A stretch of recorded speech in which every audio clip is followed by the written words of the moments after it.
Today we're going to be talking about climate change. Climate change is often framed as an environmental or political issue. But what if we told you it's also a major public health emergency? I'm Rachel. And I'm Elizabeth. And in this video, we're going to talk about how climate change is reshaping food systems, worsening health inequalities, and placing stress on a global health infrastructure. And now Elizabeth will guide you about food insecurity and nutritional impacts. Starting with food insecurities, a key area where climate change exerts disproportionate harm, such as extreme weather events like droughts and floods, are reducing crop yields in regions like southern Africa, Ethiopia, and Bangladesh. These disruptions are more than agricultural. They have direct consequences for physical and mental health, and highlight how climate-induced food instabilities can lead to widespread undernutrition and micronutrient deficiencies. Chu et al. And Hazmeda et al. Further link food insecurities to metabolic disorders and chronic stress, independent of BMI. This underscores that effects that go beyond weight, they affect biochemical and emotional health systems. This is especially significant for vulnerable populations who cannot adapt quickly to rising food costs or dietary alternatives. I will now pass it on to Rachel to discuss indigenous health and environmental change. First Nation communities in Canada offer an example of how climate change threatens not just physical well-being, but cultural survival. Disruptions to traditional food systems undermine nutrition security and autonomy in Indigenous communities. Sultana et al. Of 2023 extend this concern to maternal health, showing how water scarcity and ecological degradation directly links to reproductive risk for Indigenous women.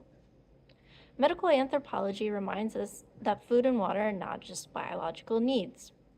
There are also culturally mediated practices tied to identity, resilience, and sovereignty, especially for Indigenous communities. Without structural support, Indigenous populations continue to face compounded health threats already exacerbated by ecological collapse. I'm also handing it back to Elizabeth for her discussion about climate-linked disease and public health decline. Thank you, Rachel. Climate change is also expanding the geographic range of infectious diseases that explain how rising temperature and shifting ecosystems facilitate the spread of vector-borne diseases from animals to humans. These zoonotic risks include malaria, dengue fever, and Lyme disease are no longer limited to tropical regions.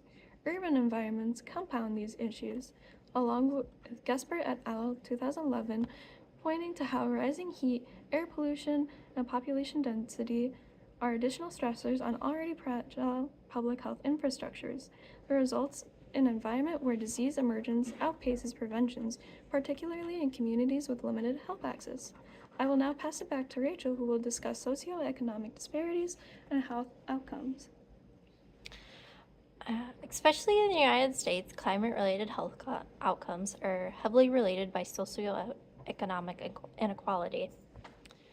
Su and Wang published a paper in 2024 revealing that individuals with lower income face higher morbidity and mortality rates during environmental disasters, not just due to location, but due to lack of insurance, transportation, and structural safety nets.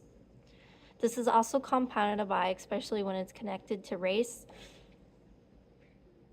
This connects to the work of Kushari and August, and they wrote in 2021 saying that climate change and diabetes are a dual global crisis.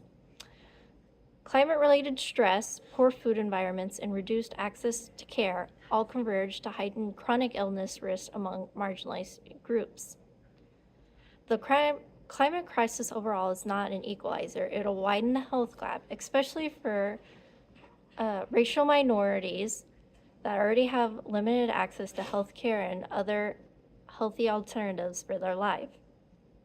I am going to pass it back to Elizabeth as she explains medical anthropology and the approach to climate justice.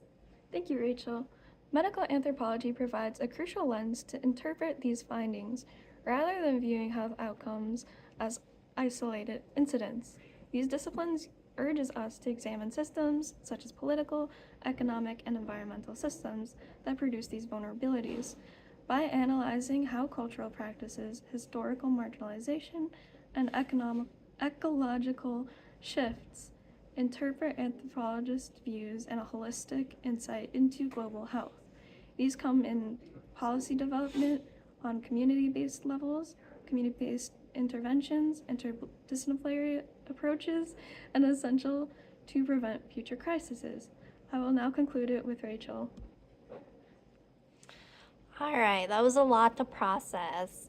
So climate change is a multi-level health threat that affects everything from what we eat to how we treat disease and to who receives care, especially in all these different countries, and it depends, even within certain countries, based on nationality, your race, your gender identity, gender expression, nationality, and immigration status, as well as your first language. The studies we reviewed show that this isn't just a scientific or political issue, it's a deeply human one with social justice at its core.